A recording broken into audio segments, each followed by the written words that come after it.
Enemies ahead! Let's go!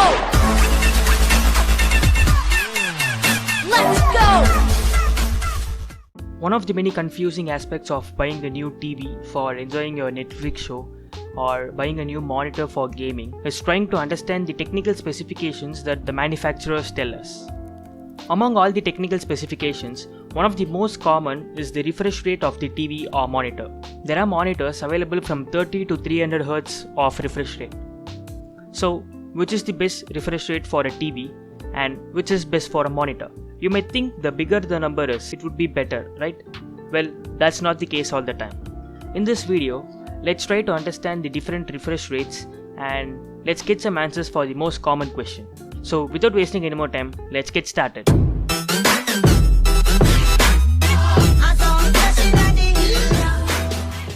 Basically, what is refresh rate? The refresh rate is the number of times per second the picture is redrawn. Or in a simpler phrase, refresh rate is how many images a screen can show in 1 second. The quicker the picture is refreshed, then it should help in any motion to appear smoother to human eye and it will make less flicker. Now let us compare what is video frame rates and refresh rates. First up, it's a good idea to understand the difference between frame rate of a video recording and the refresh rate of a display. As you might already know, video recordings capture live action by taking a series of still images or frames. These frames are close enough together in time, then we see a smooth motion playback when it's played. Historically, the frame rate of analog video was based on the frequency of the local power supply. So this means that it was different in different regions of the world. Phase alternating line or PAL regions will be having 25 frames per second. National Television Standard Committee or NTSC regions will be having 30 frames per second. To save bandwidth during transmission, analog video was always interlaced. This means that a single frame is divided into two fields containing odd numbered lines and even numbered lines of the image. The screen would then display these fields in a correct order to play the video. Therefore, in PAL regions, the frequency interlaced was 50 Hz, 25 frames per second times 2 fields which equals 50 Hz. In NTSC regions, the frequency of interlaced video was 60 Hz, 30 frames per second times 2 fields which equals 60 Hz. By the way, Hertz is a standard for describing the frequency of something, that is, the number of cycles per second. It can be used to describe the frequency of anything, not just the video frames.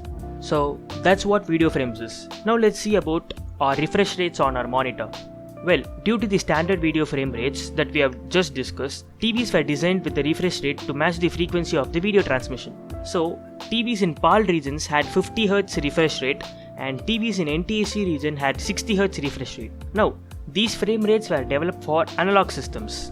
Modern broadcast video standards supports a few different frame rates. The most common frame rates are 24p, which means that it has 24 progressive frames per second. Up next is 25p and 30p, which means that it has 25 and 30 frames per second respectively. And then there comes 50i, which means that there are 25 interlaced frames per second. Next is 60i, which means that there are 30 interlaced frames per second. And finally there are 50p and 60p, which means there are 50 and 60 progressive frames per second. You might have seen these frame rates added to the end of the picture resolution in YouTube like 1080p 30 or 1080p 60, which means that the video is captured at 1080p at 30 fps or 60 fps respectively. The higher video frame rate will display more smoother motion as there are more frames to capture it. This is what determines how smooth the motion will appear on your TV.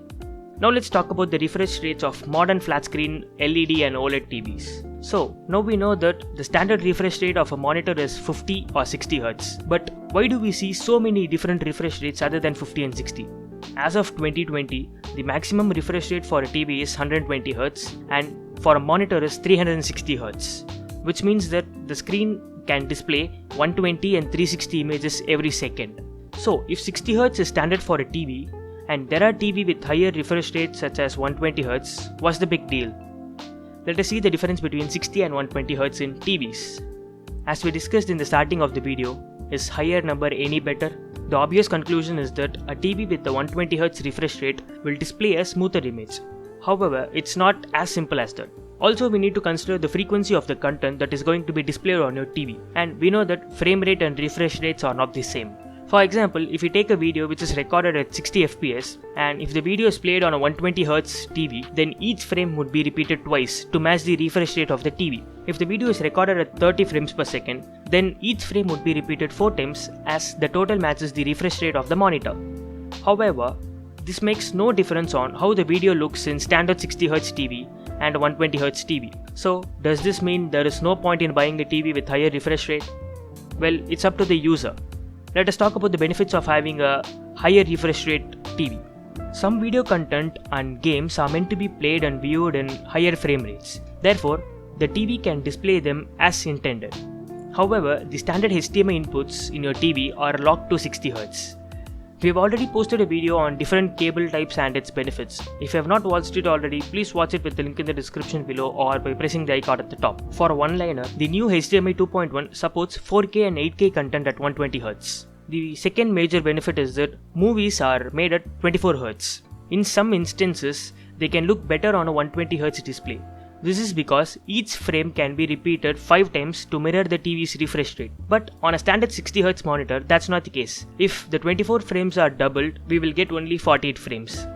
And if the 28 frames are tripled, we will be having 72 frames, which is not suited for 60Hz. So in order to convert 24 to 30 frames, a process known as 3:2 pull down is used. But this can cause some judder on some shots. The third advantage is that a 120Hz TV can add motion interpolation to a 60Hz source. This is because the TV has higher refresh rate to display extra interpolated frame. A standard 60Hz can't interpolate a 60Hz source because it can't show more than 60 frames per second. This benefit is only useful if you like the look of the soap opera effect. We will be discussing about interpolation later in this video. The fourth advantage is that some TVs are prone to motion blur. This is where the image appears to blur when displaying fast moving contents like games and sports. This annoys some people more than others. A higher refresh rate can help to reduce motion blur. So, now we know what's the advantage of a 120Hz monitor over 60Hz. But we can see TVs being advertised with refresh rates of 240Hz and 300Hz. It sounds great, right? But it isn't really that great. As mentioned previously, there are only two actual refresh rates for TVs, 60 and 120Hz. These increased refresh rates are just inflated numbers that can only be realized by the TV processing. Each TV manufacturer has their own name for processing the picture, like Samsung calls it motion rate, Sony calls it motion flow XR, and LG calls it true motion, etc. Okay, now it's the time for motion interpolation. The main idea behind this is that we can increase the frame rate of a video by adding extra frames which does not exist in the actual recording. Therefore, to make a 60Hz video playback at 120Hz, we can enable motion interpolation in the TV. Motion interpolation creates extra frames by making an educated guess where the movement between two frames will go. This is also recommended for use with gaming as the required processing can introduce lag. This is fine for watching TV, but it makes gaming difficult.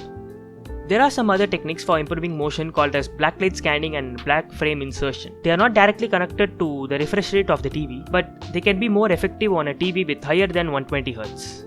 The idea behind these techniques is that a black frame can be added in between every frame so that our eye can see a smoother motion. Okay, before wrapping it up, let us just see a quick glance of what we discussed all this way. We saw what are refresh rates, video frame rates and how they are different.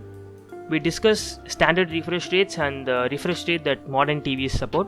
Later, we did a comparison between 60 and 120Hz and we saw the benefits of 120Hz display over 60Hz. After that, we saw about the pointless but indeed intriguing 240 and 300Hz displays. And finally, we saw about the motion interpolation. After all these oddly satisfying technical bamboozling content, what I'm trying to say is that if you are an hardcore gamer with a balls-to-the-walls PC which can spit out over 300 frames per second, I would suggest you to get a TV or a monitor with higher refresh rate. If you are a normal individual who wants to enjoy a normal content on Netflix or Amazon, I would suggest you getting a big size TV with 60Hz display. That's more than enough for normal use. I guess that's all for this video. Thanks for watching and hope you guys liked it. Comment down below your thoughts and suggestions for our future videos. And if you are new to this channel, a sub would be massively appreciated. I'll be seeing you guys in the next video.